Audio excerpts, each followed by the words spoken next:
But అడుగుదాం అనిల్ గారు, నిజంగా కూడా అంటే రాణి గారు చెప్పినా బీఆర్ఎస్ వాళ్ళు చెప్తున్నా జైల్లో వేయకపోతే బీజేపీ బీఆర్ఎస్ ఒకటే అందుకే అరెస్ట్ చేయట్లేదు అన్నారు.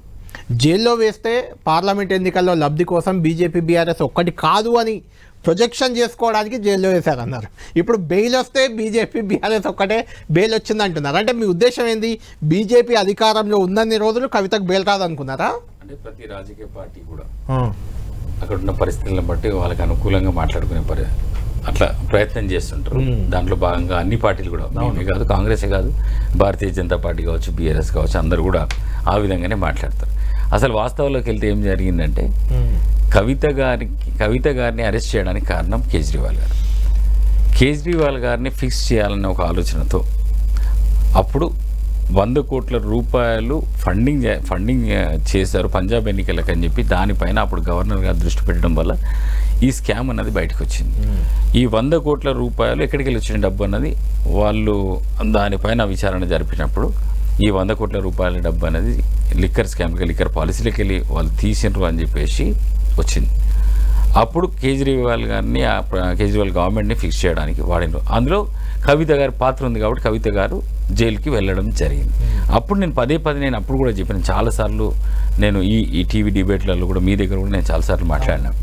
ఏమని మాట్లాడినా, ఇప్పుడు అరవింద్ కేజ్రీవాల్ గవర్నమెంట్ని ఫిక్స్ చేశారు కదా, మరి ఇక్కడ కేసీఆర్ ప్రభుత్వాన్ని ఎందుకు ఫిక్స్ చేయట్లేదు భారతీయ జనతా పార్టీ? భారతీయ జనతా పార్టీకి అన్ని అంశాల పరంగా మద్దతు ఇస్తున్నారు. భారతీయ జనతా పార్టీకి అంటే సెంట్రల్ గవర్నమెంట్కి, ఆ రోజున్న కేంద్ర ప్రభుత్వానికి అన్ని రకాలుగా వీళ్ళు రాజ్యసభలు కావచ్చు, లోక్సభల్లో అండ్ అంశాల వారీగా పూర్తి మద్దతు తెలపడం జరిగింది. వాళ్ళకు అప్పటి నుంచే ఒప్పందం ఉంది, చీకటి ఒప్పందం కావచ్చు, అప్పుడైతే బహిరంగ ఒప్పందం, అప్పుడు మనం అంతా చూసినాం. అప్పుడు నేనేమన్నాను, కాళేశ్వరంలో భారీగా అవినీతి జరిగింది, మేము చెప్పడమే కాదు, అమిత్ షా లాంటి అగ్రనాయకులు, బీజేపీ అగ్రనాయకులు, స్వయంగా ప్రధానమంత్రి మోడీ గారు కూడా ఇది కాళేశ్వరం వాళ్ళకి ఏటీఎంగా మారింది అని చెప్పిన తర్వాత, అంటే వాళ్ళే చెప్తారు స్వయంగా, వాళ్ళ నోటితోనే బహిరంగ సమావేశాల్లో వాళ్ళు చెప్పడం జరిగింది. అప్పుడు మేము డిమాండ్ చేసినాం, దానిపైన సిబిఐ ఎంక్వైరీ విచారణ చేపట్టి మీరు ఎందుకు విచారణ చేపట్టలేదు, ఇంత పెద్ద స్కామ్ జరిగిందని మీ నోటి ద్వారానే మీరు చెప్తున్నారు ప్రజలకు అని చెప్పి ఆ రోజు మేము డిమాండ్ చేసినాం. ఈ 1000 కోట్ల రూపాయలు ఎన్నికలకు డబ్బులకు ఎట్లొస్తున్నాయి, మునుగోడుకి 300 కోట్లు ఎట్లొచ్చినాయి, హుజురాబాద్కి ఒక 600 కోట్లు ఎక్కడికి వెళ్ళి వచ్చినాయి టీఆర్ఎస్కి, మరి ఈ డబ్బు అంతా ఎక్కడి నుంచి వస్తుంది, మీరు ఎందుకు అక్కడ 100 కోట్ల డబ్బుని పంప్ చేసినప్పుడే పంజాబ్ ఎన్నికలకు 100 కోట్ల రూపాయలు ఎక్కడికి వెళ్ళి వచ్చినాయని చెప్పేసి విచారణ జరిపినప్పుడు ఇన్ని 1000 కోట్ల రూపాయలు వస్తున్నాయని ఎందుకు విచారణ జరపలే అని చెప్పి ఆ రోజు మేము డిమాండ్ చేసినాం. అప్పటి నుంచి బీజేపీకి బీఆర్ఎస్కి సంబంధం అన్ని రకాలుగా ఉంది, అంశాల వారీగా వాళ్ళ మద్దతు ఉన్నప్పుడు కవిత అరెస్ట్ కావద్దు కదా.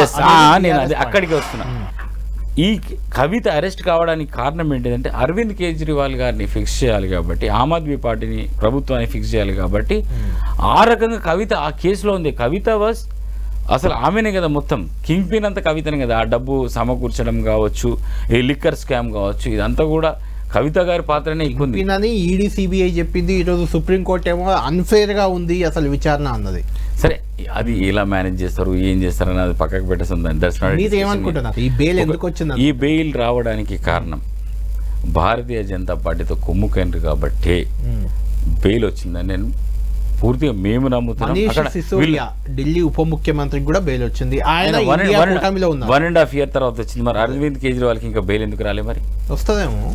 అందుకే అంటున్నా, అరవింద్ కేజ్రీవాల్కి 1.5 year అంటే మనీష్ సిసోడియా ఆయనకు రావడానికి కారణం ఏంటంటే ఈడీ విచారణ జరిపింది, ఛార్జ్షీట్ అయింది, సిబిఐ ఛార్జ్షీట్ అయింది, అన్ని ఛార్జ్షీట్లు వేసింది. సందర్భంగా ద్వంద్వ నీతిగా అనిపిస్తుంది. ఎందుకంటే మనీష్ సిసోడియాకు వస్తే చాలా లేటుగా వచ్చింది అంటారు, 1.5 year బట్టి కవితకు వస్తే బీజేపీ బీఆర్ఎస్ కు మొక్కంటారు, లేదంటే కవితను అరెస్ట్ చేయకపోతే ఆ రెండు ఒకటే అంటారు. మనీష్ సిసోడియాను అరెస్ట్ చేస్తే ఆందోళన చేస్తారు, అసలు ఇది స్కామే కాదు, ఎలా కేజ్రీవాల్ ఆందోళన చేస్తారని మీరే ధర్నాలు చేస్తారు. సరే, ఇవాళ బెయిల్ గురించి మనం మాట్లాడుతున్నాం. బెయిల్లో మాత్రం జరిగింది వీళ్ళ మధ్య, ఎందుకంటే 100% అండర్స్టాండింగ్ తోని బెయిల్ వచ్చింది అని చెప్పేసి మా అభిప్రాయం. ఎందుకంటే కొద్ది సెంట్రల్ గవర్నమెంట్ అంతో ఏదో పాత్ర ఉంటుంది ఈ బెయిల్లో అని నేను నాకున్న అవగాహన. కానీ ఈ చిన్న ఇష్యూని బట్టి అంటే నాకు అర్థమైంది ఏంటంటే లలిత గారు, ఇది మీరు పోటీ చేయకపోయినా బీఆర్ఎస్ వాళ్ళు, బీజేపీ ఇట్లన్నా కాంగ్రెస్ ఇట్లన్నా, బీజేపీకి కాంగ్రెస్ని లేకుంటే బీజేపీకి బీఆర్ఎస్కి బీజేపీని లింక్ చేసే ప్రయత్నం అయితే జరుగుతుంది, రెండు పార్టీలు చేస్తున్నాయి. అలానే కనిపిస్తుంది అనిల్ గారు. ఇది ప్రాబ్లం ఏంటంటే బీఆర్ఎస్ చాలా వీక్ అయిపోయిందండి. మరి వీక్ అయిన దానికోసం ఇంతెందుకు భయపడుతున్నారు? వీళ్ళని వాళ్ళతో లింక్ మీరెందుకు చేస్తున్నారు? మీతో వాళ్ళెందుకు? బీఆర్ఎస్ చాలా పట్టించుకోకూడదు. బీఆర్ఎస్ చాలా వీక్ అవడం వల్ల ఇప్పుడు ఏం జరుగుతుందంటే భారతీయ జనతా పార్టీ బీఆర్ఎస్ని విలీనం చేసుకునే ప్రయత్నం జరుగుతున్నది. అందుకే వాళ్ళు ఈ కేసులో వాళ్ళు సహాయం చేసిరని చెప్పేసి బయట మాట్లాడుకుంటున్నారు. ఆ విలీన ప్రక్రియ గత ఆల్మోస్ట్ ఒక 3-4 months నుంచి జరుగుతుంది. విలీనం చేయాలని వాళ్ళు అంటే అంతో ఇంతో బీఆర్ఎస్ స్ట్రాంగ్ అంటే గ్రౌండ్లో అంతో ఇంతో క్యాడర్ కానీ అది ఉంది కాబట్టి బీఆర్ఎస్ని లేకుండా చేయాలనే ఆలోచన వాళ్ళు కూడా బీజేపీ కూడా చేస్తుంటుంది. వీళ్ళకు అవసరం ఉన్నాయి, వాళ్ళకు అవసరాలు ఉన్నది కాబట్టి ఆ విలీన ప్రక్రియ జరుగుతుందని బయట ప్రచారం అయితే బలంగా జరుగుతుంది. ప్రచారం ఏంది? మీ సీఎం గారే అన్నారు, కేసీఆర్ గవర్నర్, కేటీఆర్ కేంద్ర మంత్రి, హరీష్ రావు ఇక్కడ శాసనసభ పక్ష నేత, నెక్స్ట్ ముఖ్యమంత్రి అభ్యర్థి, కవితకు బెయిల్ వస్తుంది. సీఎం గారు చెప్పితే ఇవి బయట ప్రచారం కాదు. మరి అవే జరుగుతుంది. రేవంత్ రెడ్డి గారు చెప్పింది అదే జరుగుతుంది. వచ్చింది బెయిల్ వచ్చింది కాబట్టి మిగిలిన 3 కూడా జరుగుతాయా? బెయిల్ వచ్చిన తర్వాత విలీనం జరుగుతుంది. విలీన ప్రక్రియ తర్వాత మళ్ళీ వాళ్ళకి వచ్చే ఏది పోస్టులు వాళ్ళకి వస్తాయి, వాళ్ళకి ఏం రావాలి పదవులు వాళ్ళకి వస్తారు, మాట్లాడుకొని ఉంటారు. లోపాయికారు ఒప్పందం.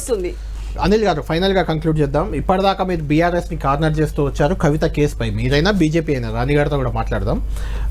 ఇప్పుడు ఆమె బెయిల్ వచ్చింది, కొంత ఆసక్తికరంగా ఉన్నాయి కామెంట్స్ కూడా జడ్జి, కాబట్టి బీఆర్ఎస్కి మళ్ళీ ప్రజల్లో కొంత ఏమైనా అడ్వాంటేజ్ అయ్యే అవకాశం కనిపిస్తుందా మీకు? ఏం అడ్వాంటేజ్ ఉంటుందండి? ఇప్పుడు ఈమె ఇంప్లికేట్ అయింది what ever it is, A case పైన, లిక్కర్ కేసు పైన. ఇప్పటికీ అలాంటి అంటే మన సమాజంలో తను చేయడము, ఈ లిక్కర్ దంద చేయడం అనేది మన సమాజం ఒప్పుకోవట్లేదు. బిజినెస్ ఎవరైనా చేసుకోవచ్చు. ఇలాంటి కామెంట్స్ కూడా తీవ్రంగా ఖండిస్తున్నాను. అసలు అదే లిక్కర్ దందా చేయను అంటే ఏదో కళ్ళతో చూసినట్టుగా మాట్లాడేస్తున్నారు బోత్ సైడ్స్ అనేది. This is really wrong. నేను అనేది ఏంటంటే దీన్ని చాలా అంటే ప్రచారమే కాదు, ఆమెనే కింగ్ పిన్ అని చెప్పేసి ప్రచారం జరిగింది. ఆమెనే ఈ సెటిల్ జరిగిన మాట వాస్తవమే. ఉపయోగం లేదంటారు. నేను చెప్పలేను, నేను ఆమె ఇన్వాల్వ్ అయిందా లేదని కోర్టులో నిర్ధారించాలంతే.